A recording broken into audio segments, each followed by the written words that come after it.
to this video.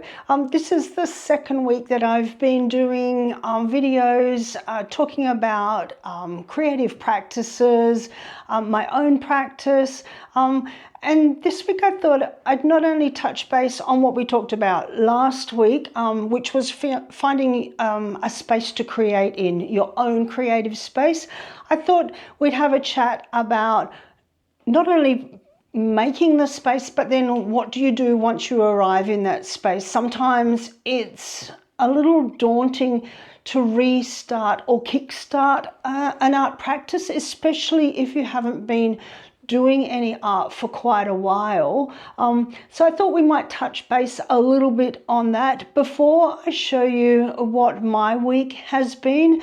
It's been a really busy week with a lot of different things going on, and even though I'm exhausted and it's only Thursday, I have had so much fun this week, which kind of tells me, you know what, Cindy, I'm doing the right type of stuff. I'm doing the stuff that I love. I'm doing the things that really feed my creative soul. As corny as that sounds, it feels good to be doing the things that I love to do. So touch base from last week. I hope you found a creative space for yourself if you hadn't already had a space to be creating in.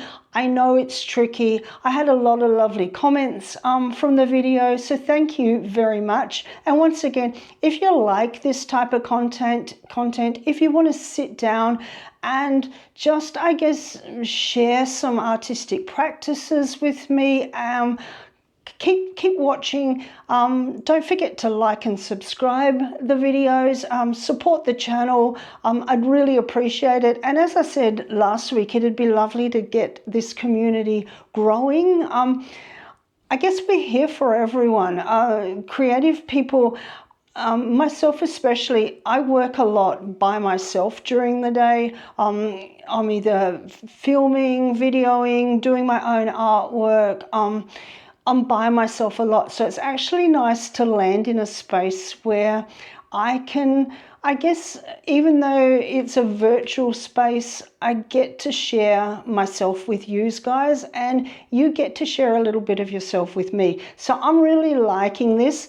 It's taken me a while to get comfortable in front of a camera. This journey is a new journey to me. I think I've started just over a year ago, where I felt comfortable enough to start filming, being in front of a camera, really, not only filming, but sitting in front of a camera and sharing my art practice with you, sharing my thoughts, sharing a lot of the techniques and some tips along the way that I do in my daily practice.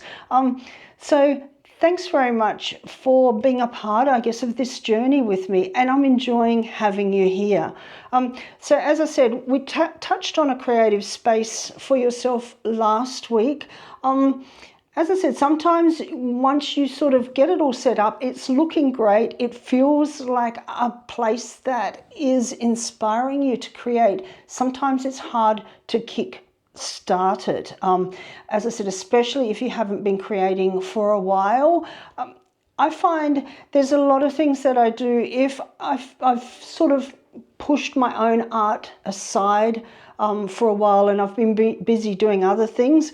I find inspiration from other artists, of course. So I will go on some of my Facebook pages. I'm in a lot of art groups that I find inspiration from what other creatives are doing, and it's sort of, I'm looking at other people's work, and I'm reading, hearing their stories, and I'm reading their blogs, and it reignites my own passion to create. So that's one of the things I like to do.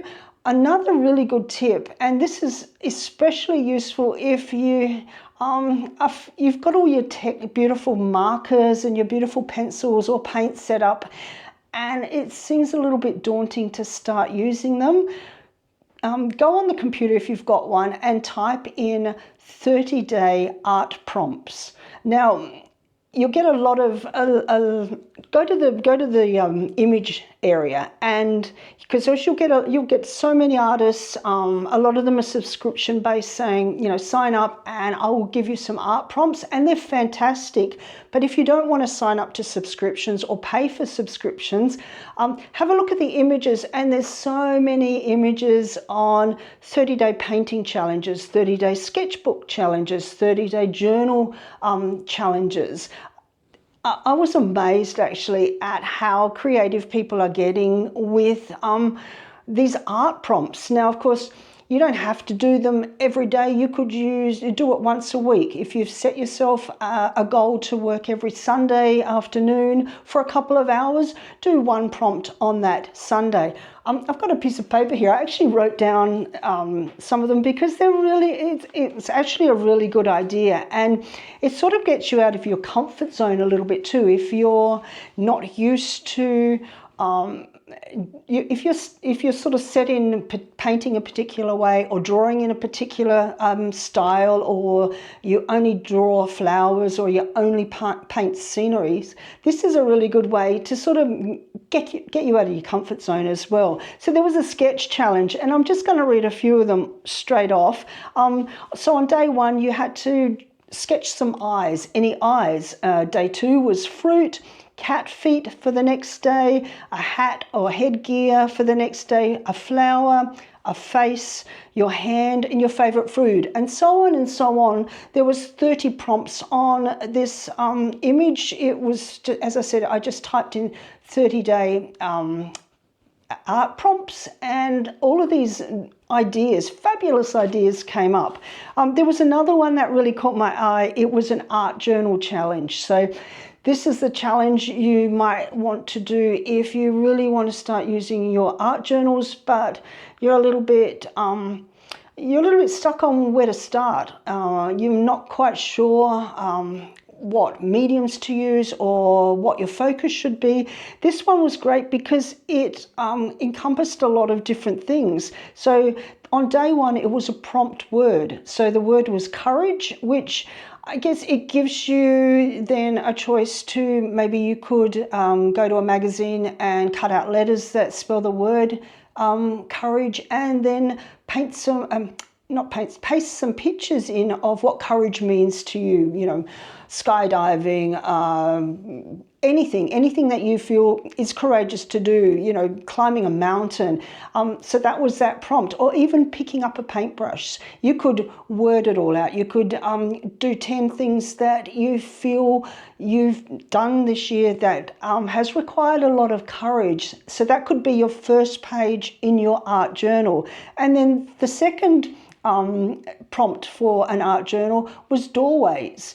Now you could draw a doorway, paint doorways, cut out collages of doorways from magazines.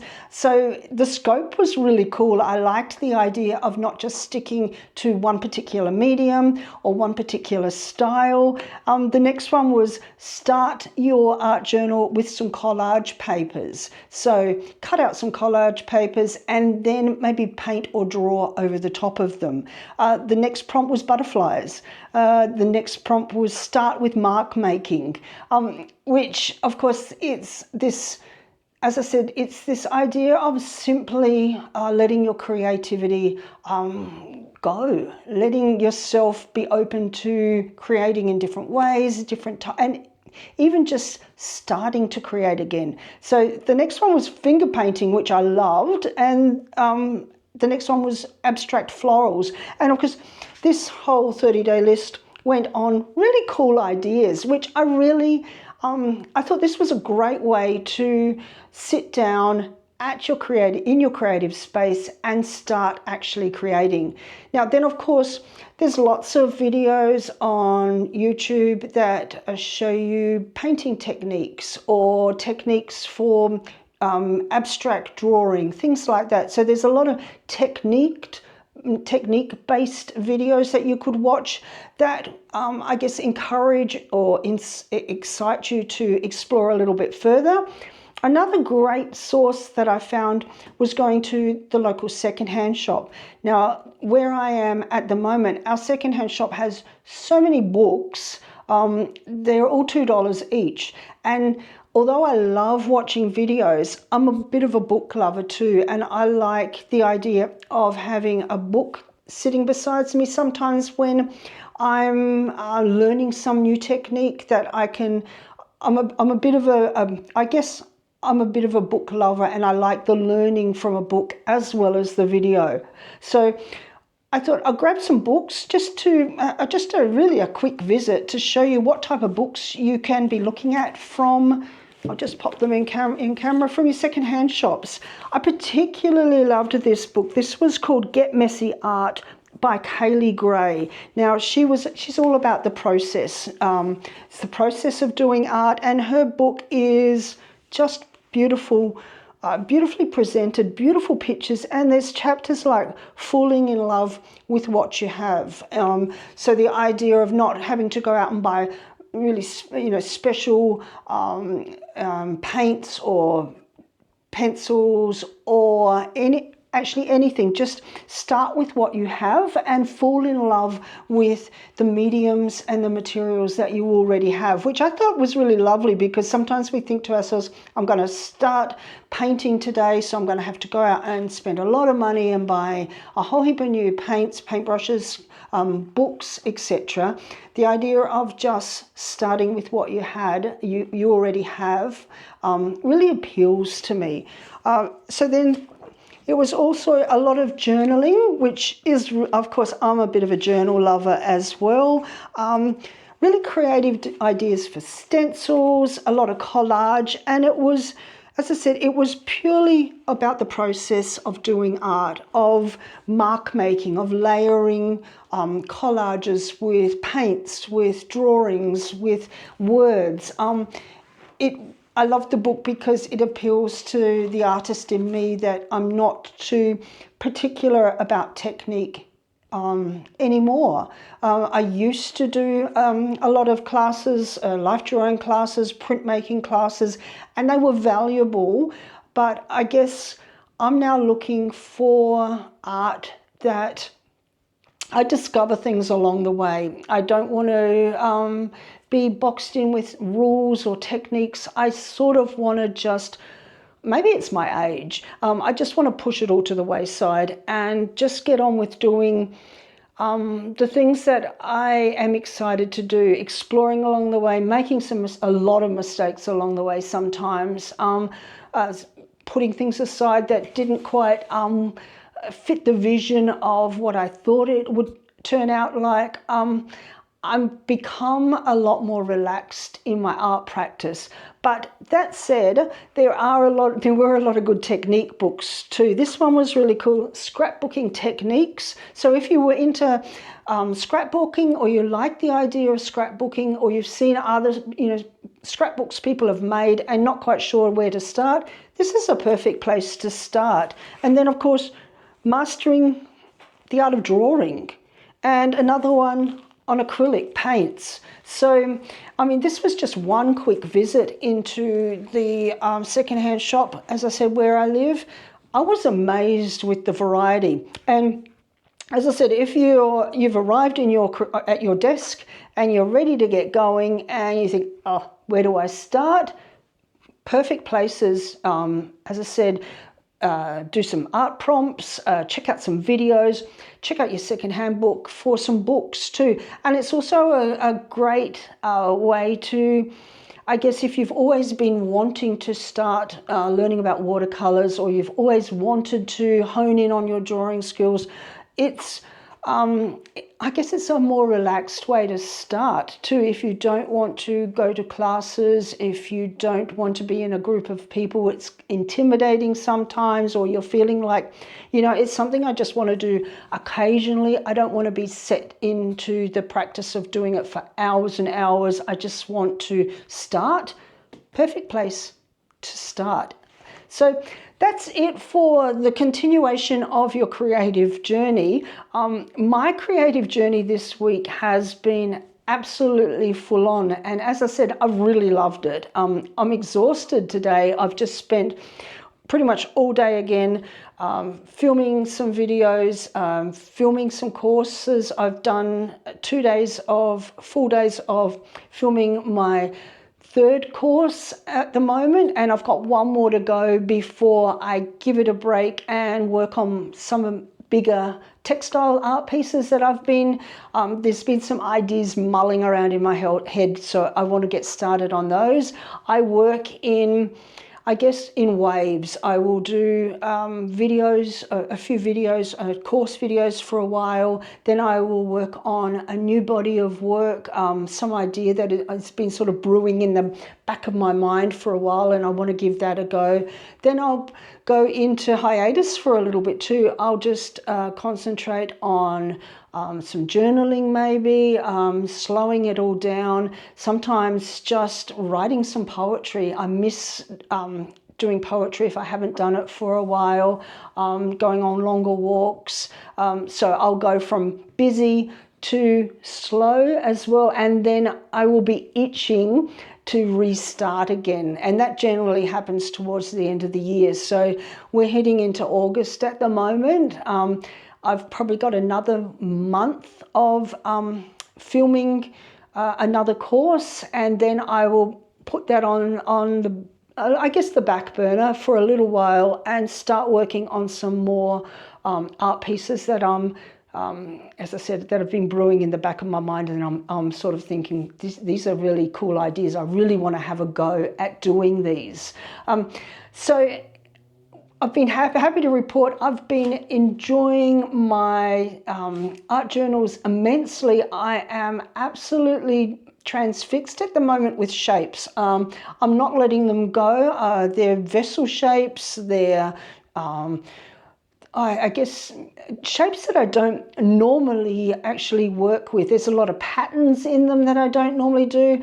I'm finding these journals, these art books, these art journals are a place that I guess I'm arriving in to explore techniques and not really techniques, but different ways of doing things that I don't normally do, using different colors that I don't normally use, as I said, doing patterns that I don't normally use, and then ripping up all the pieces of paper that once I've made all the marks on them, and then constructing them into collages. So I've been working on them at the end of the day pretty much every day, unless I'm filming late, a bit too late, and I'm too tired to start getting collages going again. But most days I have been, because I'm really enjoying the letting go. So I know that I'm doing the type of work I should be doing in my art journals when I'm not finding excuses not to be doing it. They've moved away from my sketchbooks a little, and I've started constructing a few. I had some books, just a little concertina book. I had them left over from last year. I hadn't used the books, and I thought, what a great place to land some of these collaged pieces in, and I'm really liking it. As I said, I don't tend to use pink very much in my artwork, but if you have a look at it, sitting against that beige and those little black, they're just little black charcoal marks and black sumi ink marks, they're looking really cool, and I'm really enjoying that. And then I found another book that I hadn't done anything with last year, and so I've just started. So it's actually a pamphlet book, so it's got lots and lots of different pages in them, which I will end up pasting collage pieces onto. And as I said, it's sort of traveling away from the books, not only the books, into these little books as well. So I'm finding that really exciting, and I'm liking the idea of just watching and seeing where it goes. I've got a container full of marked papers, all in black and beige. I've moved on from the pinks. I thought, you know what, I'm going to do it all a black monotone type of colour, with then different pieces of paper, really thin These are all the dressmaking, the paper dressmaking papers. I've been crunching them up with a bit of olive oil, letting it dry out, and then ironing them. And so I've got this really beautiful textural thin paper that I can overlay over some of the bolder colours as well. And then I've just started painting cardboard. I found some really interesting pieces of cardboard when I was out shopping in the car park. Sounds crazy. It had gotten all wet and it was all mangled into this really cool organic shape. I brought it home. I'm letting it dry in the garage at the moment and I'm going to paint it. So where that cardboard collage idea will take me, I don't know. It's quite exciting though to use materials that I don't normally use. So I'm just going with the flow, and I hope you're going with the flow too. It's amazing once you let go where an art journey can actually take you. So other than that, I'll do some up close shots of my desk, some of the sketchbook pages that I did this week. As I said, I've moved on from the greens into the pinks, and then I've started on the blacks, which is really exciting. I hope you're having a creative week as well. I hope you're finding the time and the space to continue to create. And I'm really enjoying sharing this creative journey with you all. So thanks very much for watching.